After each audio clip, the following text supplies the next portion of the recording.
उसमें आपको महान देशभक्त कहा गया है।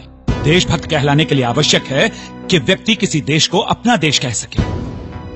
जिस देश में मुझे और मेरे समाज के लोगों को जगह जगह अपमान सहना पड़ता हो, जिस देश में मुझे सार्वजनिक स्थानों पर पानी पीने से रोक दिया जाए, जिस देश में मेरे समाज के लोगों के थूकने के लिए गले में हांडी और पीछे झाड़ू बांध दिया जाए, जिस देश में मेरी समाज की महिलाओं को स्वर्णों के सम्मान में अपने ब्लाउज की गांठ खोलकर आंखें मूंद कर अपने पैर की जूती सर पर रखकर खड़ा होना पड़ता हो, जिस देश में मेरे समाज के लोगों को इतना भूखा रखा जाए कि उन्हें मुर्दा मवेशियों को खाने के लिए भी कुत्तों से झगड़ना पड़ता हो, क्या उस देश को मैं अपना देश कह सकता हूँ गांधी जी? यदि मुसलमानों को स्वतंत्र मताधिकार देने से देश नहीं बढ़ता, यदि ईसाइयों को स्वतंत्र मताधिकार देने से देश नहीं बढ़ता, और यदि सिखों को स्वतंत्र मताधिकार देने से देश नहीं बढ़ता, तो फिर अछूतों को स्वतंत्र मताधिकार देने से देश कहाँ बढ़ जाता है?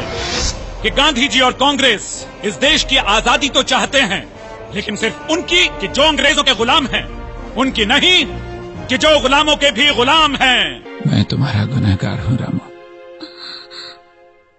तुम्हें जो रोग हुआ है उसके भारत में बहुत डॉक्टर हैं रामू।